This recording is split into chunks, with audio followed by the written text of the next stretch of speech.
आज हम बात करने वाले हैं इन्फ्लेशन के बारे में।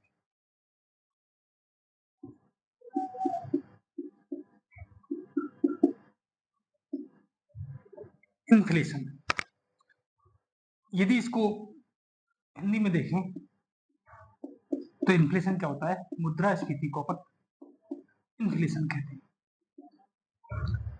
अब ये होती क्या है मुद्रास्फीति? सामान्य तौर पर बात करें तो इन्फ्लेशन को अपन एक सीधे से शब्दों में देसी भाषा में महंगाई भी बोल सकते हैं। तो ये महंगाई क्या होती है? अपन जनरली तो जानते हैं कि महंगाई होती है कि भाई किसी भी वस्तु या बाजार में अचानक से महंगी होने लग जाए। जो वस्तु 100 रुपए की आ रही है वो 105 की होने लग जाए, जो 105 की आ रही है वो 110 की आने लग जाए। या फिर अपन दूसरे तरीके से कहें कि कोई वस्तु को हम 100 रुपए में 1 किलो खरीद रहे थे, अब वो वृद्धि हो, यदि मैं उसकी प्राइस में हो जाए तो 100 रुपए में 1 किलो ने खरीद कर 900 ग्राम ही खरीद पाए। यदि अपन सिंपल भाषा में देखें तो इन्फ्लेशन होता है कि कोई भी सामान, वस्तु या सर्विस, गुड्स एंड सर्विस जो अपनी सामान प्राइस से अधिक महंगी मिलने लग जाए, उसको अपन इन्फ्लेशन कहते हैं। अब अपन देखें तो मुद्रा स्फीति। अब इसमें इन्फ्लेशन में होता क्या है? मुद्रा का मूल्य तो हो जाता है कम,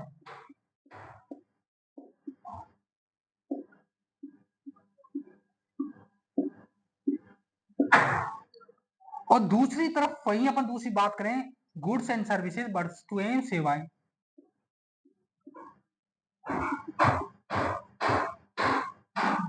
का मूल्य हो जाता है, बढ़ जाता है, का मूल्य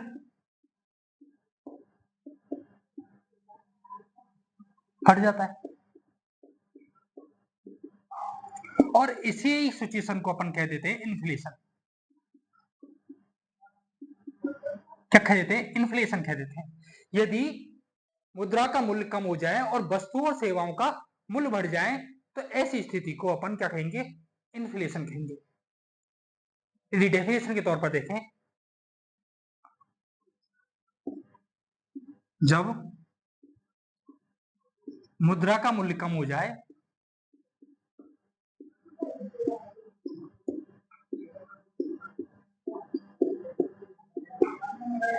वह वस्तुओं व सेवाओं का मूल्य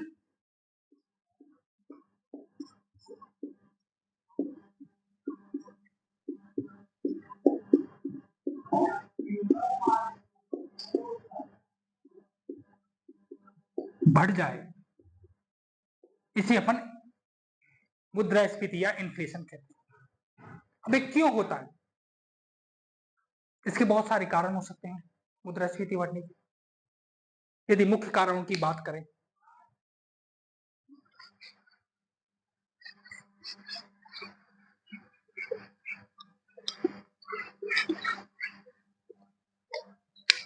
क्यों होता है इन्फ्लेशन, इसके मुख्य कारणों की बात करें, जनरली अपन देखते हैं कि महंगाई क्यों होती है, वस्तुओं का और सेवाओं का मूल्य क्यों बढ़ता है। उसमें एक जो मुख्य कारण है वो है मांग, डिमांड।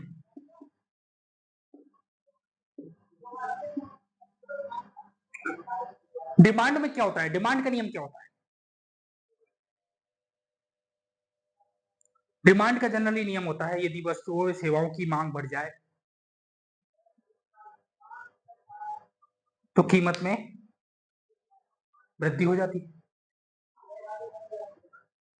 यह अपन दूसरी तरीके से कहें, यदि वस्तुओं और सेवाओं की कीमत में वृद्धि हो जाती है तो मांग कम हो जाती है। उसी परिप्रेक्ष्य में देखते हैं कि मांग एक कारण है जिसके कारण महंगाई बढ़ती है।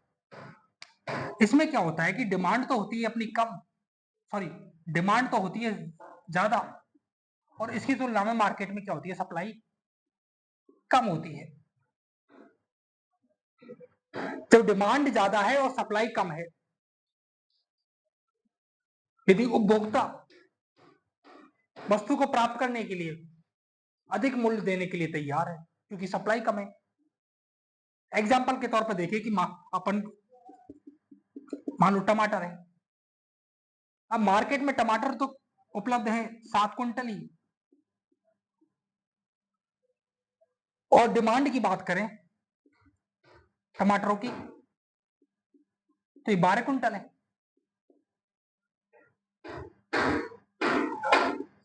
अब इस सिचुएशन में क्या होगा कि टमाटरों का कीमत बढ़ जाएगी।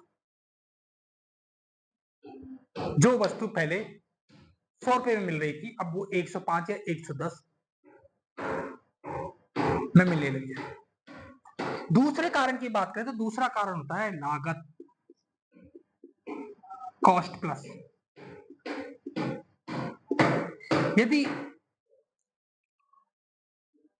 जब वस्तुओं की उत्पादन की या सर्विसों के उत्पादन की लागत बढ़ जाए तो स्वाभाविक है कि उनकी प्राइस ही बढ़ेगी।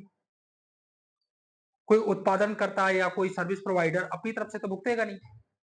यदि उनकी लागत बढ़ रही है तो वो मार्केट में उनकी प्राइस भी बढ़ा देगा। अब जनरली इसमें बहुत सारे इसके भी बहुत सारे रीजन होते हैं, जैसे मांग बढ़ने के बहुत सारे रीजन हो सकते हैं, नहीं केवल नॉट ओनली फॉर दिस, और भी बहुत सारे रीजन हो सकते हैं।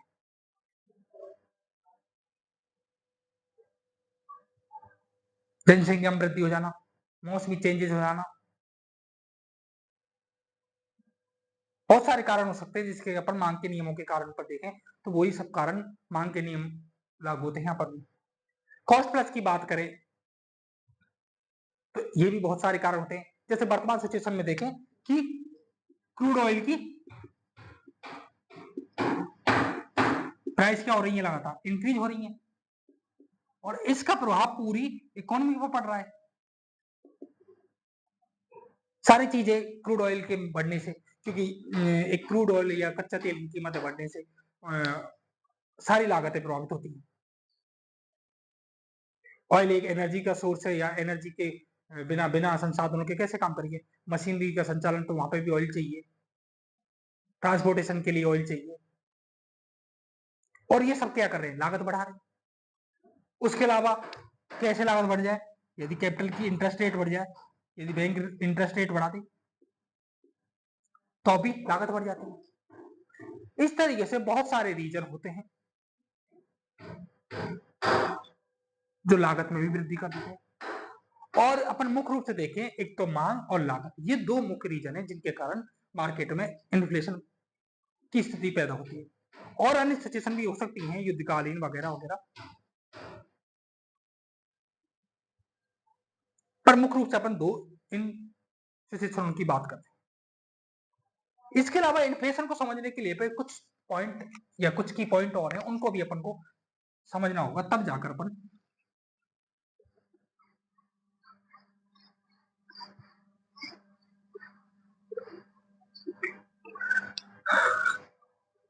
सामान्यतः यदि अपन देखो इन्फ्लेशन को चलता कैसे,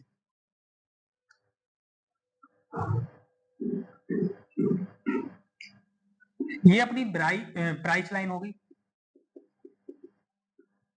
कि कोई वस्तु अपन को प्राइस लाइन मान लो 100 रुपए में, अब अपन को 100 रुपए मिल रही है, लेकिन इन्फ्लेशन बढ़ा और इन्फ्लेशन बढ़ते बढ़ते ये चीजें ऊपर की तरफ बढ़ने लगी, 100 से 105 पहुंच गई, 115 पहुंच गई, 130 पहुंच गई है, और 150 पहुंच गई, 175 पहुंच गई। आप देखेंगे कि ये लगातार इनका जो अपन ग्रोथ परसेंटेज रेट है वो लगातार तेज गति से बढ़ता जाता है। यह शुरुआत में 5% के आसपास ही बढ़ रहा है, फिर 7% के आसपास, फिर एकदम और बढ़ता गया, और एक तरीके से 50% से ऊपर बढ़ जाएगा।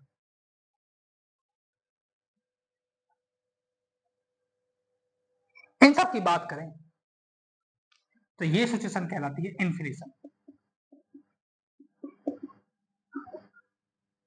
वही यदि इसके विपरीत की बात करें, ये सिचुएशन कहलाती है डिसइन्फ्लेशन।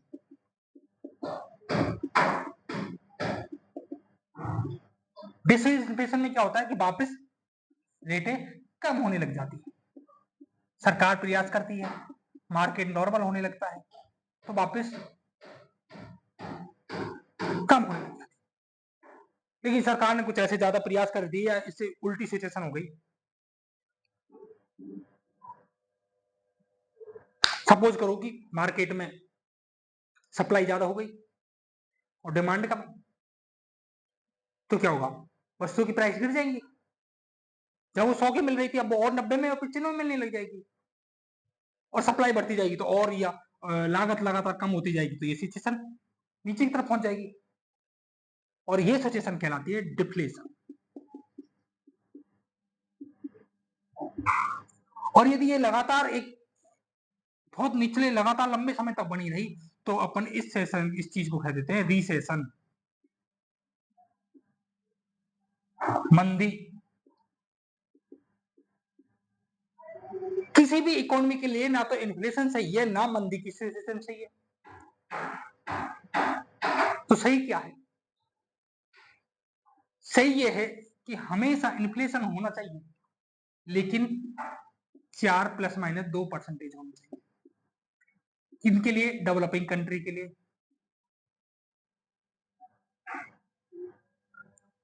वही अपन बात करें डेवलप कंट्री के लिए तो उनके लिए ±2% ही माना जाए, क्योंकि इन्फ्लेशन नहीं होगा तो उत्पादन करता उत्पादन नहीं करेगा, उसको प्रॉफिट नहीं होगा तो वो क्यों उत्पादन करेगा, और उत्पादन नहीं होगा, प्रोडक्शन नहीं होगा तो मार्केट में एम्प्लॉयमेंट क्या होगा?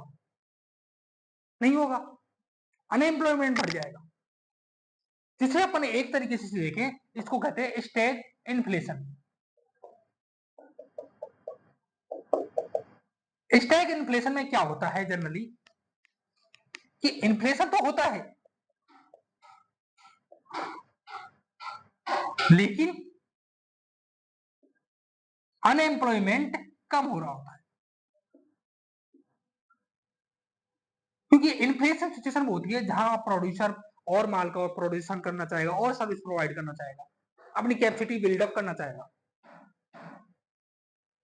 तो यहां पर इन्फ्लेशन और अनएम्प्लॉयमेंट के बीच से रिलेशन देखें तो इनके बीच नेगेटिव रिलेशन होता है, और ये सिचुएशन कहलाती है स्टैग इन्फ्लेशन। वहीं अपन यदि इन्फ्लेशन के टाइप्स की बात करें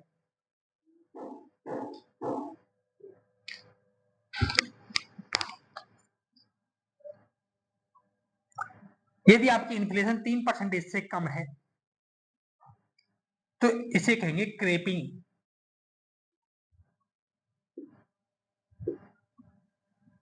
इसे क्या कह देंगे? क्रेपिंग इन्फ्लेशन कह देंगे। यदि आपकी 3% से और 10% से मध्य है तो इसे कह देंगे वॉकिंग इन्फ्लेशन।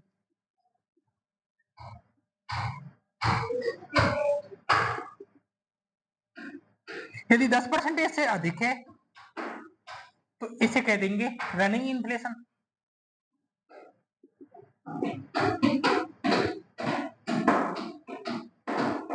और यदि आपकी 50% से इन्फ्लेशन अधिक है होगा ही, यदि 50% से अधिक इन्फ्लेशन होगी तो ये अनकंट्रोल की सिचुएशन हो जाती है और इसे कह देते हैं हाइपर इन्फ्लेशन। इसे क्या बोल देते हैं? इसको हाइपर इन्फ्लेशन के नाम से जानते हैं। ये पूरी तरह अनकंट्रोल सिचुएशन होती है। ये पूरा मार्केट इसी तरीके से चलता है। रिसेशन के बाद जब फिर से सरकार कोशिश करती है, फिर से मार्केट बूम करेगा, सुधार होगा, और इस सिचुएशन को कहते हैं रिफ्लेक्शन।